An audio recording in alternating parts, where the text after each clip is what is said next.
Alright.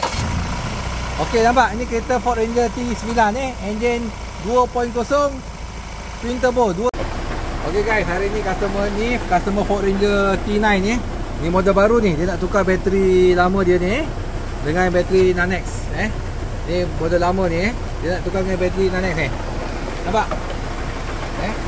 Dia satu kecil satu besar, tapi ni lagi power. Ini lagi rendah.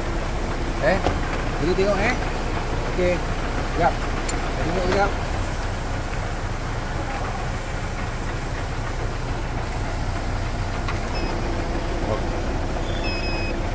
Okey. Tujuan dia nak tukar bateri ni bukan kata bateri ni dah rosak, tapi dia tengok bateri ni dia nak pindah kat kenderaan lain. Dia nak test bateri Nanex ni. Bateri ni sebenarnya baru berapa bulan saja, tapi dia nak test bateri Nanex sebab dia tengok lagi power lah.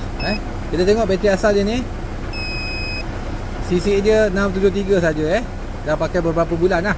Dia kata dia nak pakai bateri Nanex sebab bateri Nanex dia tengok lagi power, lagi kecil dan lagi ringan. So kita tengok, kita bandingkan. Kita bandingkan dengan bateri Nanex. Okey. Bateri Nanex tengok.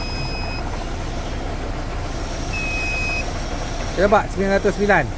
Sebab tu dia kata dia nak cuba. Dia kata ni lagi power, lagi ringan. Bateri asal dia boleh guna lagi, tapi dia nak tukar dengan ni. Alright. Okay guys, kita sekarang nak cuba, dah baru siap pasang. Nampak? Lokasi dia kecil. Ni space dia pakai bateri Nanex, sangat kecil. Original besar macam ni. Okey, kita cuba start. Nampak? Semput apa pun tak ada. Ini engine diesel engine 2.0 twin turbo. Twin turbo start. Okey, kita cuba tengok macam mana kereta ni start.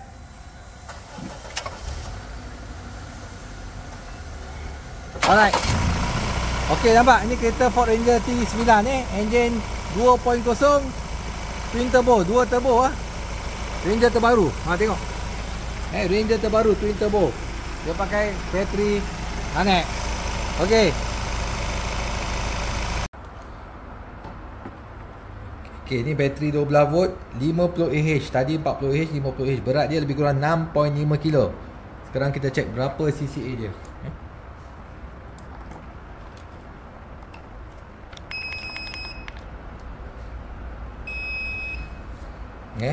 1384 cc 12 volt 50 Ah.